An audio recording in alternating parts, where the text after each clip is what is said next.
আজকের পাঠ ক্যালোরিমিতি। আমরা জানি পদার্থের তিনটে অবস্থা আছে: কঠিন, তরল এবং গ্যাসীয়। তাপ প্রয়োগে বা তাপ নিষ্কাশন করলে এই তিনটে অবস্থার পরিবর্তন ঘটতে পারে। কঠিন থেকে তরল, তরল থেকে গ্যাসীয়, অথবা গ্যাসীয় থেকে তরল।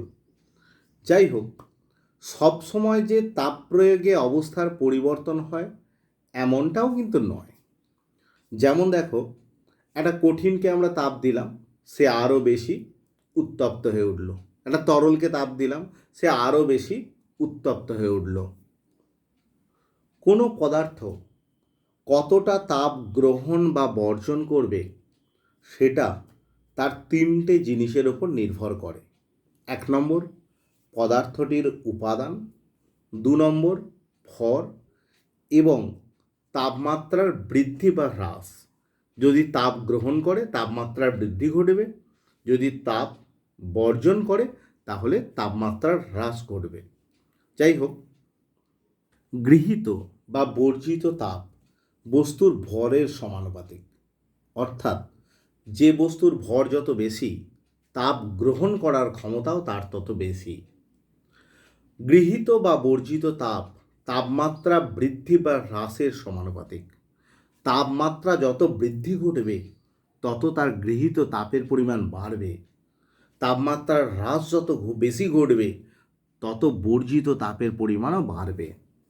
তাহলে এই দুটো প্রপোর্শনালকে যদি ইকুয়াল করি, H=m/s/T, যেখানে টিটাকে বলছি আমরা তাপমাত্রার পরিবর্তন, শুধু তাপমাত্রা নয়।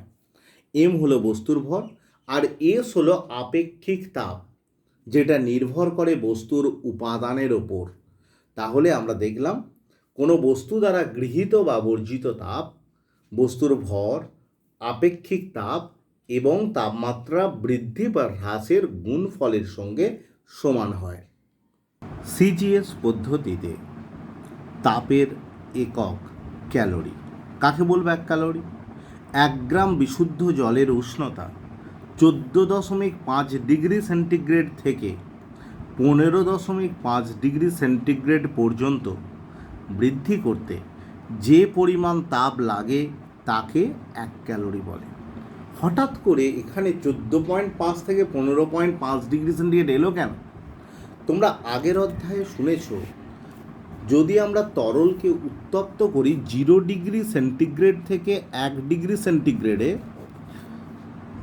যে পরিমাণ তাপ লাগবে যদি আমরা 40 ডিগ্রি সেন্টিগ্রেড থেকে 41 ডিগ্রি সেন্টিগ্রেডে করতাম, ভিন্ন রকম তাপ লাগবে।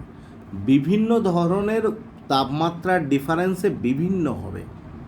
আবার আমরা যদি 70 থেকে 71 ডিগ্রি সেন্টিগ্রেডে করি তখন আবার ভিন্ন হবে।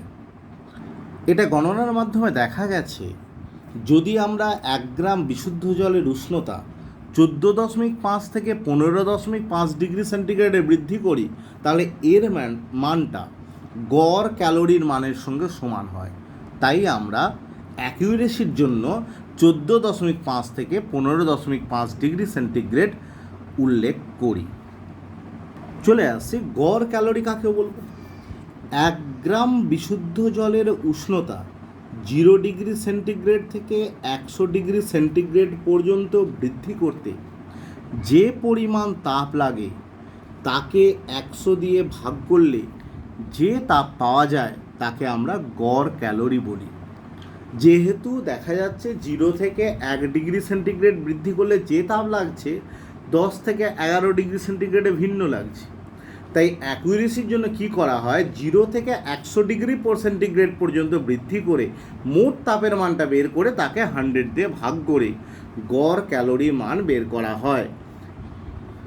যদি আমরা গড় ক্যালোরির মান ব্যবহার করি তাহলে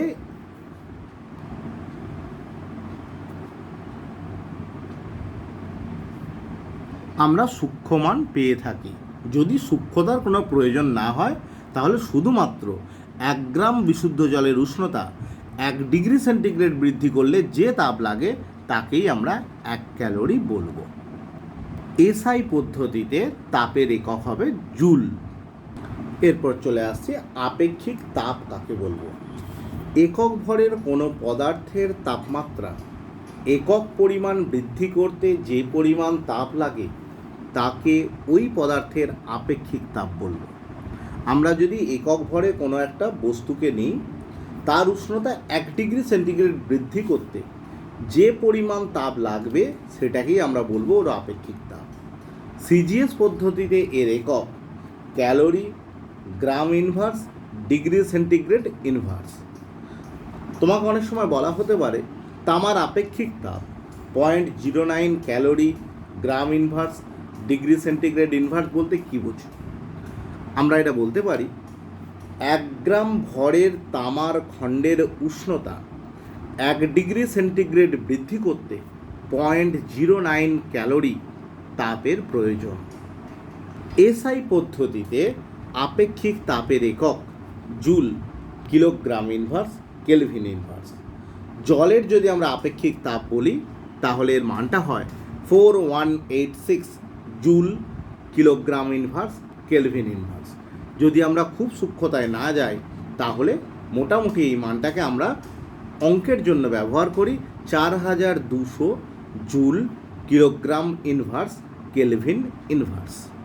আমরা তাহলে শুনলাম আপেক্ষিক তাপের কথা বা স্পেসিফিক হিটের কথা।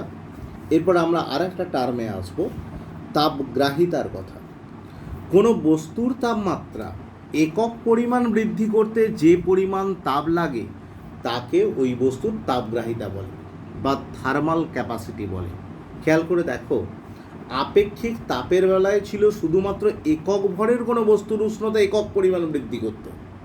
এক্ষেত্রে কিন্তু যে কোনো ভরের বস্তু হলেই চলবে, যে কোনো ভরের বস্তুর উষ্ণতা একক পরিমাণ বৃদ্ধি করতে যে পরিমাণ তাপ লাগবে তাকেই আমরা বলবো কি তাপগ্রাহিতা। এর সিজিএস একক calorie per degree centigrade, SI একক জুল পার কেলভিন। যদি আমরা কোনো একটা একক ভরের বস্তু নিই, যদি আমরা একটা বস্তুর ভর ধরলাম একক পরিমাণ, তাহলে তার উষ্ণতা 1 ডিগ্রি বাড়ালে যে পরিমাণ তাপ লাগবে সেটাকে আমরা তাপগ্রাহিতাও বলতে পারি, আবার বস্তুটার আপেক্ষিক তাপও বলতে পারি। তাহলে তাপগ্রাহিতা আপেক্ষিক তাপের সাংখ্যগত মানের সঙ্গে সমান হতে পারে কখন? যদি বস্তুর ভরটা একক ভর হয়, তাহলেই তাপগ্রাহিতা এবং আপেক্ষিক তাপ পরস্পর সমান হবে। নেক্সট আসবো জল সম বা ওয়াটার ইকুইভ্যালেন্টে। কোনো বস্তুর তাপমাত্রা একক পরিমাণ বৃদ্ধি করতে যে তাপ লাগে ওই তাপ দিয়ে যে পরিমাণ জলের উষ্ণতা একক পরিমাণ বৃদ্ধি করা যায় সেই পরিমাণ জলকে ওই বস্তুর জল সম বলে। দেখো, এখানে আমি একটা একক পরিমাণ ব্যবহার করেছি বটে, তবে এটা না করলেও হবে। আমরা যদি কোনো একটা বস্তু নিলাম, যে কোনো একটা বস্তু নিলাম, তার উষ্ণতা আমি ধরলাম 10 ডিগ্রি সেন্টিগ্রেড বৃদ্ধি করেছি, যে কোনো উষ্ণতা বৃদ্ধি করো, কোনো অসুবিধা নেই। এর জন্য আমার একটা তাপ লেগেছে, ওই তাপটা, যে তাপটা লেগেছে ওই তাপ দিয়ে যে পরিমাণ জলের উষ্ণতা আমরা 10 ডিগ্রি বৃদ্ধি করতে পারবো সেই পরিমাণ জলটাকে আমরা বলবো ওই বস্তুর জল সম। এবার এখানে 10 ডিগ্রি বৃদ্ধি করলে জলের উষ্ণতাও 10 ডিগ্রি বৃদ্ধি করতে হবে। আর আমি এখানে সংজ্ঞায় যেটা বলেছি, একক পরিমাণ যদি এখানে একক পরিমাণ বৃদ্ধি করো তাহলে জলের উষ্ণতাও একক পরিমাণ বৃদ্ধি করতে হবে। অতএব উষ্ণতা বৃদ্ধিটা তুমি একক পরিমাণ না করলেও চলবে, যে কোনো পরিমাণ করলেই চলবে। যেহেতু জল সম বলতে কিছু পরিমাণ জলের পরিমাণকে বোঝায়, জল সম মানে ওয়াটার ইকুইভ্যালেন্ট, তাহলে কিছু পরিমাণ জলকে বোঝাচ্ছে, তাই এর একক হবে সিজিএস পদ্ধতিতে গ্রাম এবং এসআই পদ্ধতিতে কিলোগ্রাম। আমি ধরলাম একটা বস্তু, তার ভর হচ্ছে এম, আপেক্ষিক তাপ হচ্ছে এস এবং উষ্ণতা বৃদ্ধি করেছি টি। তাহলে কতটা পরিমাণ তাপ লাগবে? এইচ।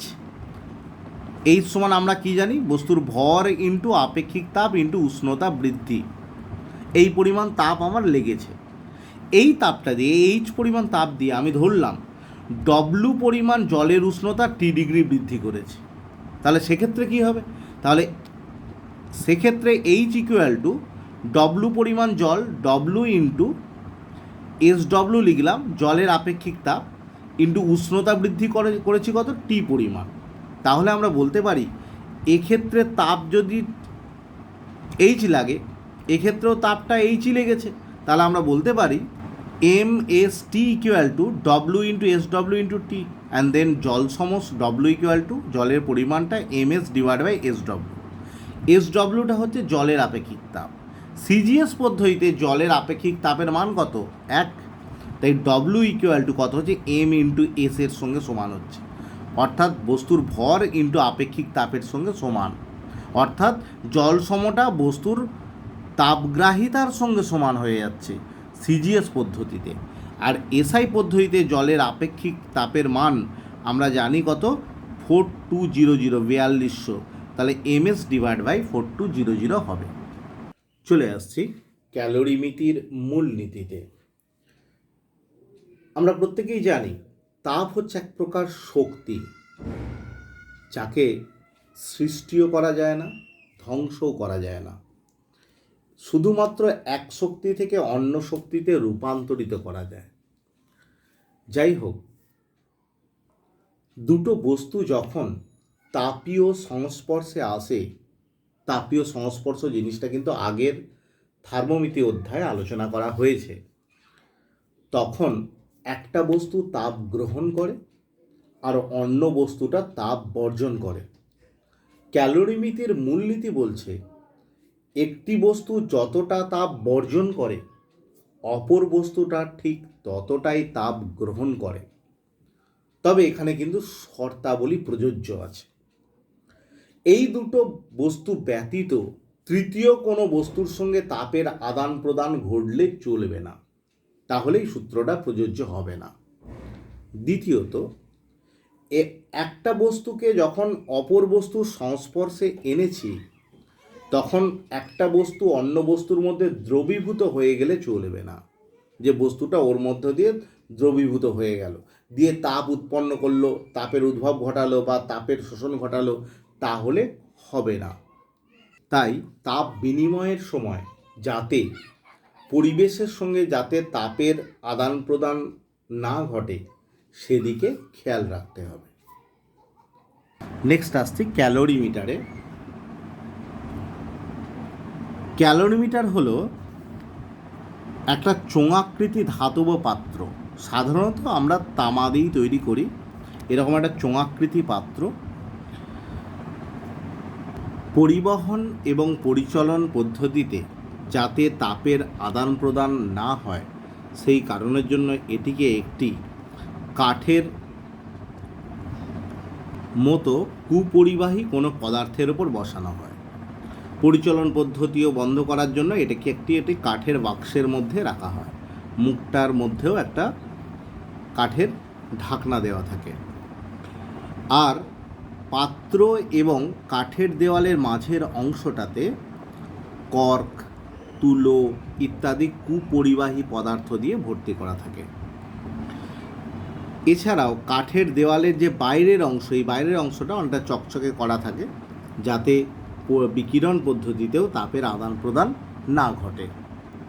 কাঠের ঢাকনার মধ্যে দুটো ছিদ্র করা থাকে, একটি ছিদ্রের মধ্য দিয়ে থার্মোমিটার প্রবেশ করানো থাকে, আর একটির মধ্য দিয়ে আলোরক প্রবেশ করানো থাকে। আলোরক কিছুই নয়, তামার তৈরি একটা তার, সেই তারটাকে এখানে বৃত্তাকার মতো বেঁকিয়ে দেওয়া হয়েছে। আর এর সাহায্যে আমরা কি করি, তরলটিকে ভালোভাবে নাড়ানো যায়, আর থার্মোমিটারের সাহায্যে আমরা তরলের উষ্ণতা পরিমাপ করি। এই ক্যালোরিমিটারের মধ্যে একটা তরল পদার্থ নেওয়া হয় যাকে আমরা বলি ক্যালোরিমিতিক পদার্থ। এখন ক্যালোরিমিতিক পদার্থ হিসাবে কাকে নেব? ক্যালোরিমিটারে এই যে তরলটা নেওয়া হয় একে বলছে আমরা ক্যালোরিমিতিক পদার্থ। এই ক্যালোরিমিতিক পদার্থ হিসাবে যদি আমরা জল ব্যবহার করি তার সুবিধা অসুবিধা কী? জলের আপেক্ষিক তাপ অত্যন্ত বেশি। আমরা জানি যে কোনো তরলের মধ্যে এই জলের আপেক্ষিক তাপ বেশি। আপেক্ষিক তাপ বেশি হওয়ার অর্থ হলো যাকে তাপ দেওয়ার ফলে তাপমাত্রার পরিবর্তন কম হবে, ফলে আমরা সঠিক পরিমাপ পাবো না। যদি সামান্য তাপের পরিবর্তন হয় তাহলে কিন্তু তাপমাত্রার পরিবর্তনটা কম হবে, তার ফলে কিন্তু আমরা নির্ভুল পরিমাপ করতে পারবো না। আবার জলের স্ফুটনাঙ্ক মাত্র 100 ডিগ্রি সেন্টিগ্রেড, তাই 100 ডিগ্রি সেন্টিগ্রেডে বেশি উচ্চ তাপ বেশি কোনো বস্তুকে ক্যালোরিমিটারের মধ্যে ফেলে দিলে জল সঙ্গে সঙ্গে বাষ্পীভূত হয়ে যাবে, সেক্ষেত্রে কিন্তু আমরা সঠিক গণনা পাবো না। তাই বস্তুর উষ্ণতা অবশ্যই 100 ডিগ্রি সেন্টিগ্রেডের কম হওয়া প্রয়োজন।